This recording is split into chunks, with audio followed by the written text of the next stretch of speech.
सभी को good morning, my all brother and sister and all my parents. सभी को जय मसीह की। आज हम परमेश्वर का वचन आपके साथ साझा करेंगे। खुदा से ऐसी सामर्थ्य मांगते हैं कि खुदावंद जी ऐसी सामर्थ्य हमें दो कि हम अपने भाई बहनों तक इस वचन को, जो परमेश्वर का वचन है, पहुंचा सकें और उनको परमेश्वर की बरकत और आशीष मिले। क्योंकि परमेश्वर के लोग होते हैं जो परमेश्वर का वचन सुनते हैं। तो जब परमेश्वर का वचन सुनते हैं तो उनके हृदय बदल जाते हैं, उनके मन बदल जाते हैं,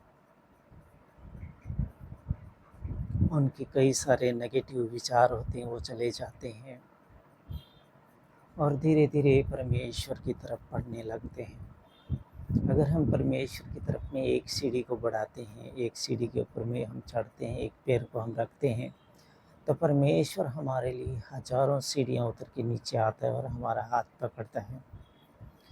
तो हमें परमेश्वर की तरफ एक सीढ़ी बढ़ानी चाहिए, क्योंकि उसी ने इस माटी के पुतले के अंदर में सांस फूंका है और उसी ने इस ज़मीन को बनाया है, इस सृष्टि को रचा है। वो इस सृष्टि का रचैया है, तो उसको हरदम अपने मनों में, अपने दिलों में याद रखें और उसे हरदम धन्यवाद देते रहें। क्योंकि वह कहते हैं कि तुम मुझे धन्यवाद दो, क्योंकि मैं धन्यवाद का ही प्यासा हूँ। मुझे और तुम लोगों से कुछ नहीं चाहिए, क्योंकि तुम मेरे बच्चे हो। तो बस अपने पिता का धन्यवाद करते रहो,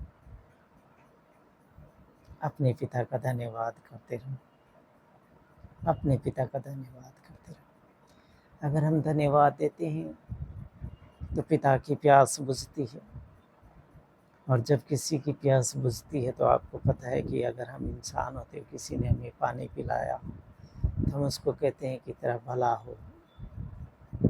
अगर ऐसी गर्म में हमें पूरी प्यास लगी हुई थी और उसी टाइम हमें किसी ने कोई शीतल ठंडा ठंडा पानी पिलाया तो हम उसे आशीष देते हैं। हमारे मन से आशीष निकलती है कि तेरा भगवान भला करेगा। तो अगर परमेश्वर ने कहा है कि मैं तो केवल धन्यवाद का प्यासा हूँ, तो अगर हम उसको धन्यवाद देते हैं तो उसकी प्यास बुझती है, और प्यास बुझती है तो वो हमें आशीष देता है। और परमेश्वर कहता है कि सारे तन से, सारे मन से, सारे धन से पहले मुझे ढूंढो, परमेश्वर को ढूंढो। उसके बाद में जो तुम्हें चाहिए वो तुम्हें अपने आप मिल जाएगा। तो क्यों ना हम उस पर भरोसा करें। वो कहता है कि तुम मुझे देख के देखो, मैं तुम्हारे लिए आकाश के झरोखे खोल दूँ। हम उससे क्यों दूर हैं, हम उसके पास आए, हम उसको हे अब्बा, रबी, खुदा, परमेश्वर, पिता, बाबा, प्रभु कह के पुकारे।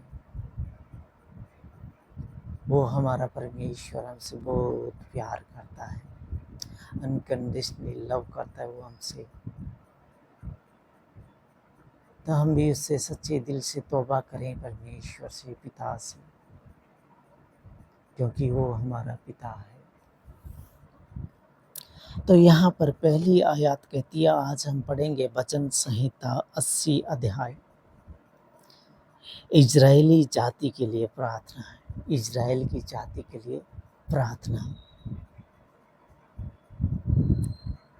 80 अध्याय, वचन संहिता 80 अध्याय, इजरायली जाति के लिए प्रार्थना। तो यहाँ पर है, हे इस्राएल के सरावे, तू जो यूसुफ की अगुवाई भेड़ों की सी करता है, कान लगा। तो जो कुरूपों पर विराजमान है, अपना तेज दिखा। तो जो कुरूपों पर विराजमान है, अपना तेज दिखा। एप्रैम, बिन्यामीन और मनश्शे के सामने अपना पराक्रम दिखाकर हमारा उद्धार करने को आ। एप्रैम, बिन्यामीन और मनश्शे के सामने अपना पराक्रम दिखाकर हमारा उद्धार करने को आ, हमारा उद्धार करने को आ। हे परमेश्वर, हमको ज्यों का त्यों कर दे और अपने मुख का प्रकाश चमका, तब हमारा उद्धार हो जाएगा। हे परमेश्वर, हमको ज्यों का त्यों कर दे और अपने मुख का प्रकाश चमका, तब हमारा उद्धार हो जाएगा। हे सेनाओं के परमेश्वर यहोवा, तू कब तक अपनी प्रजा की प्रार्थना पर क्रोधित रहेगा? हे सेनाओं के परमेश्वर यहोवा, तू कब तक अपनी प्रजा की प्रार्थना पर क्रोधित रहेगा? तूने आंसुओं को उनका आहार बना दिया और मटके भर भर के उनको आंसू पिलाया है। तूने आंसुओं को उनका आहार बना दिया और मटके भर भर के उन्हें आंसू पिलाया है। तू हमें हमारे पड़ोसियों के झगड़ने का कारण बना देता है और हमारे शत्रु मनमाना ठट्टा करते हैं और हमारा शत्रु मनमाना ठट्टा करते हैं। हे सेनाओं के परमेश्वर, हमको ज्यों का त्यों कर दे और अपने मुख का प्रकाश हम पर चमका, तब हमारा उद्धार हो जाएगा। तब हमारा उद्धार हो जाएगा। तू मिस्र से एक दाखलता ले आया और अन्य जातियों को निकालकर उसे लगा दिया। तूने एक ऐसी दाखलता लेके आया मिस्र से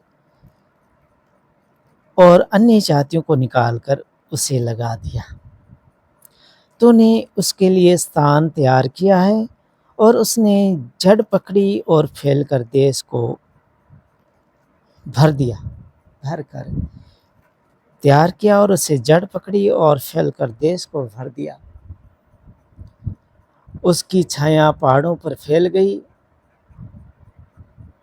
उसकी डालियां ईश्वर के देवदारों के समान हुई, उसकी शाखाएं समुद्र तक बढ़ गई और उसके अंकुर महानन तक फैल गए। फिर तूने उसकी बाड़ों को क्यों गिरा दिया कि सब बटोई उसके फलों को तोड़ते हैं? फिर तूने उसके बाड़ों को क्यों गिरा दिया कि सब बटोई उसके फलों को तोड़ते हैं? जंगली सुअर उसको नष्ट किए डालता है और मैदान के सब पशु उसे चर जाते हैं। जंगली सुअर उसको नष्ट किए डालता है और मैदान के सब पशु उसे चर जाते हैं। हे सेनाओं के परमेश्वर, फिर आ, फिर आ, सड़क से ध्यान देकर देख और इस दाखलता की शुद्धि ले। जो तूने दाखलता लगाई उसकी शुद्धि ले। ये पौधा तूने अपने दाहिने हाथ से लगाया है और जो लता की शाखा तूने अपने लिए दृढ़ की। ये पौधा तूने अपने दाहिने हाथ से लगाया है और जो लता की शाखा तूने अपने लिए दृढ़ की है, वह जल गई, वह कट गई है। तेरी घुड़की से वे नष्ट हो जाए, तेरी घुड़की से वे नष्ट हो जाए। तेरे दाहिने हाथ के संभाले हुए पुरुष पर तेरा हाथ रखा रहे। तेरे दाहिने हाथ के संभाले हुए पुरुष पर तेरा हाथ रखा रहे, उस आदमी पर जिसे तूने अपने लिए दृढ़ किया है, उस आदमी पर जिसे तूने अपने लिए दृढ़ किया है। तब हम लोग तुझसे न मुड़ेंगे और तुम हमको जिला और हम तुझसे प्रार्थना कर सकेंगे। तो हमको जिंदा कर और हम तुझसे प्रार्थना कर सकेंगे। हे सेनाओं के परमेश्वर यहोवा, हमको ज्यों का त्यों कर दे, हमको पहले का जैसे कर दे और अपने मुख का प्रकाश हम पर चमका, तब हमारा उद्धार हो जाएगा। अपने मुंह का प्रकाश हम पर चमका, तब हमारा उद्धार हो जाएगा। तो आज का ये परमेश्वर का वचन आप सबने सुना। परमेश्वर पर ध्यान दीजिए, परमेश्वर को पुकारिए, उसको गुस्सा होने मत दीजिए, उसको धन्यवाद दीजिए। वो आपसे बहुत प्यार करता है। खुदा आप सबको बरकत और आशीष दे। आमीन।